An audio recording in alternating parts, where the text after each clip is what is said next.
pose with the bands. Pose with the pose with the pose with the bands.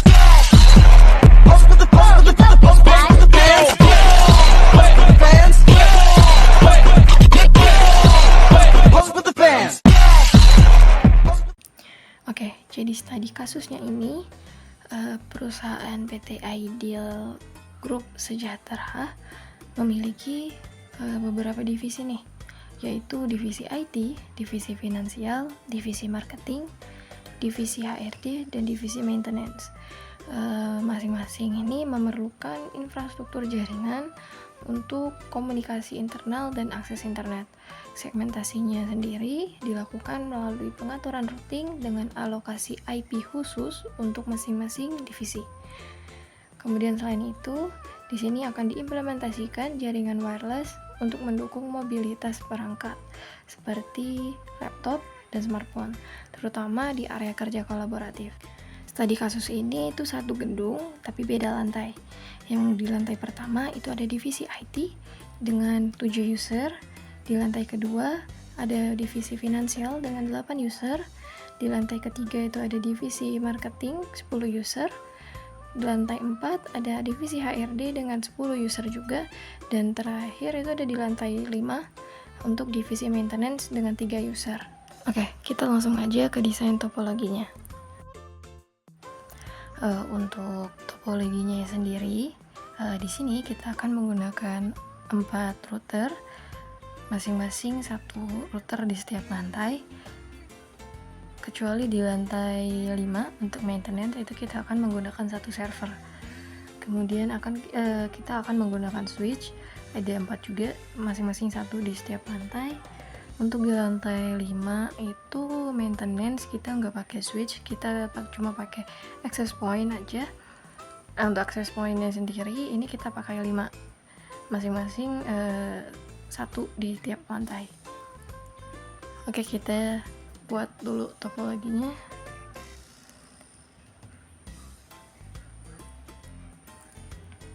Mungkin aku akan percepat aja ya buat desain topologinya, karena kalau misalnya aku liatin semua kayaknya bakal kelamaan.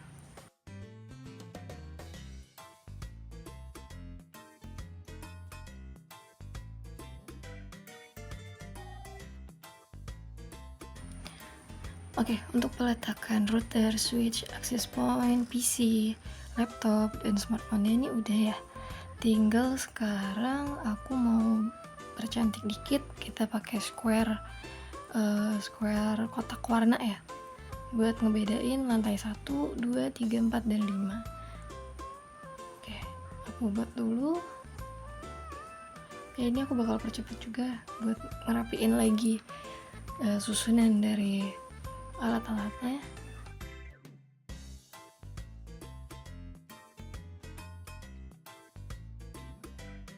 Oke, ini udah. Jadi kira-kira gini. Jangan lupa kita pasang kabelnya. Oke, kita pasang kabelnya. Ini aku pakai kabel petir merah ini aja ya. Ini otomatis, jadi mempermudah juga. Nah, ini desain topologinya udah jadi guys. Udah aku percantik pakai kotak warna. Jadi setiap lantai ini beda-beda ya.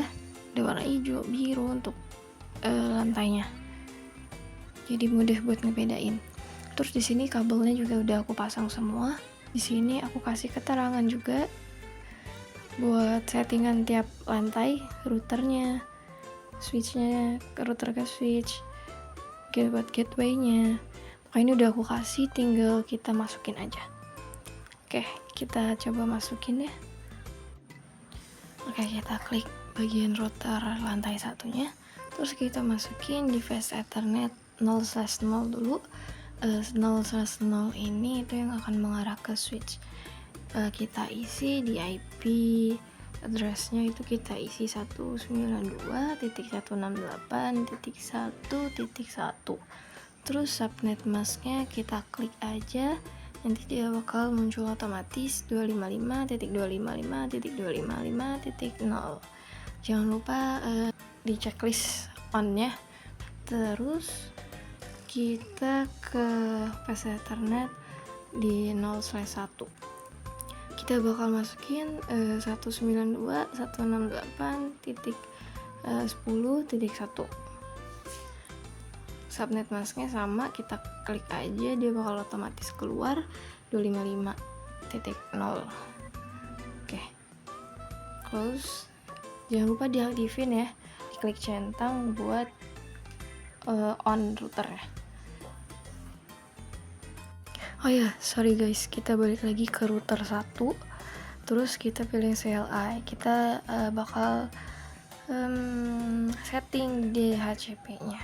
Terus kita enter aja, kita ketik ENA itu enable, config terminal itu config terminal ya singkatannya. Terus udah masuk, kita bakal ke INT itu interface, FA itu face Ethernet 0/0. Terus kita klik, udah masuk ke config if, kita ketik IP DHCP pool lantai 1.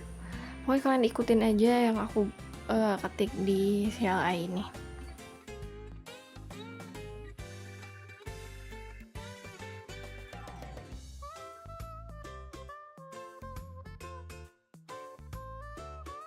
Oke, setelah selesai kita exit.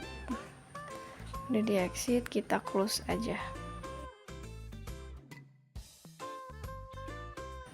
Oke, sekarang kita akan lanjut ke router lantai 2. Di sini sama, kita ke config, terus pilih yang face Ethernet 0/0 dulu, itu yang akan mengarah ke switch.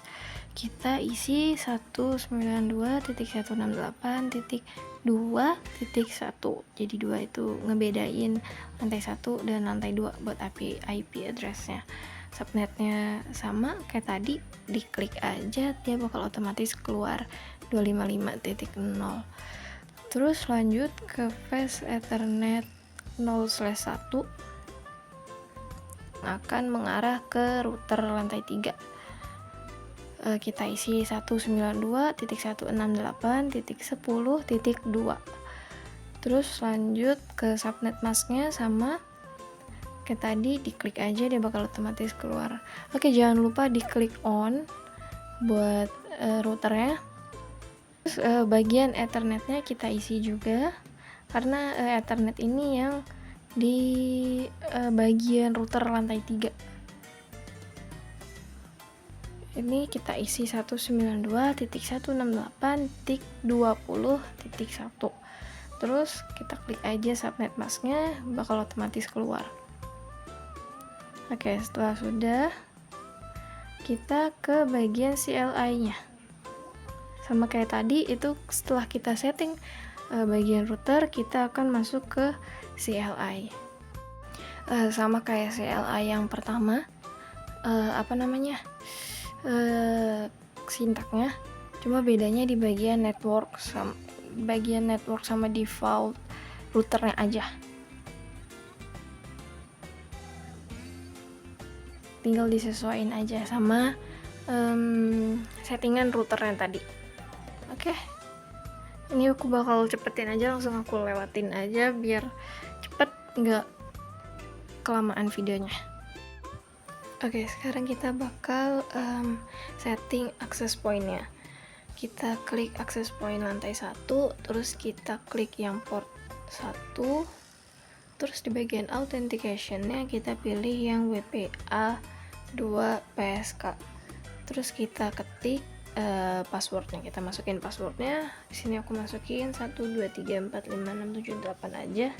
Terus jangan lupa di centang on-nya biar access point-nya hidup. Terus close aja. Sekarang kita bakal setting bagian wirelessnya buat smartphone sama laptop. Untuk smartphone itu kita cuma perlu ke config, terus ke wireless 0. Terus authentication-nya kita pilih yang WPA 2 PSK, masukin password yang kalian buat di access point.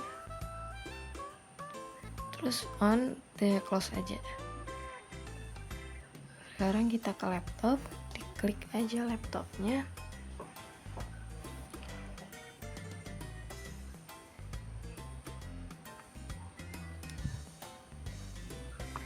Di laptop ini bagian portnya itu bakal kita ganti.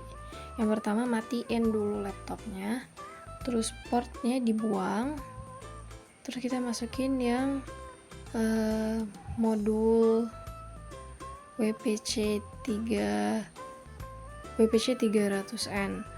Itu kita masukin ke portnya. Sudah masuk, kita hidupin lagi. Terus kita ke config, terus pilih wireless, kemudian authentication-nya kita pilih WPA2 PSK. Masukin lagi password dari access point kalian. Lakuin hal yang sama buat laptop yang lain, smartphone yang lain juga, sama bagian printer. Ini aku contohin satu printer, sama kayak laptop. Matiin dulu printernya, terus port modul yang ada di port itu dibuang, ganti sama modul yang WMP 300N. Terus kita hidupin printernya.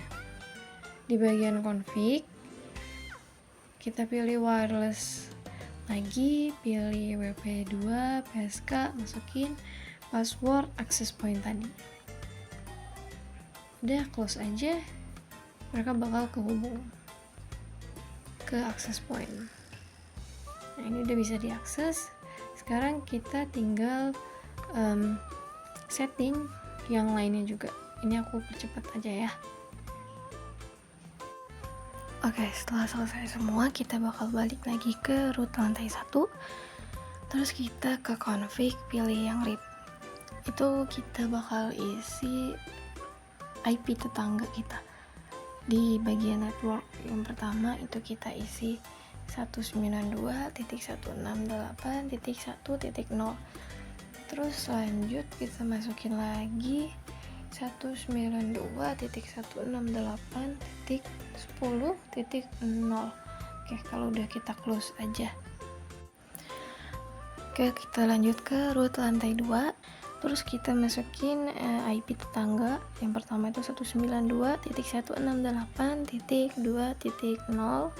Terus kita masukin lagi 192.168.10.0. Terus 192.168.20.0. Jangan lupa klik add. Tiap nambah itu kita klik add, terus close aja. Gitu juga untuk root-root yang lainnya. Ini aku agak percepat aja.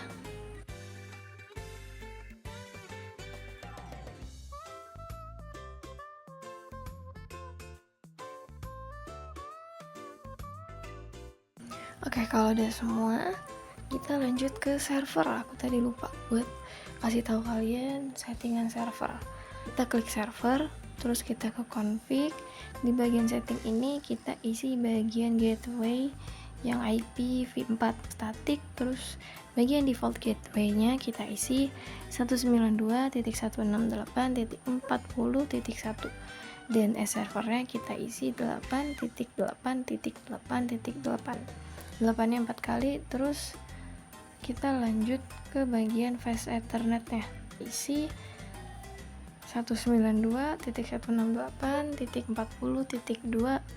Terus bagian subnet masknya diklik aja, nanti dia otomatis bakal muncul 255.0. Terus jangan lupa dicentang on ya, terus close aja.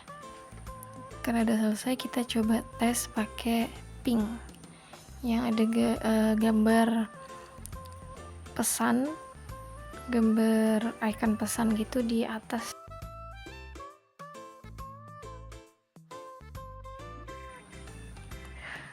Pertama itu pasti bakal violet hasilnya, tapi nggak apa-apa, kita coba lagi di laptop ke PC yang tadi yang sama, kita coba ulang, nanti dia berubah jadi successful.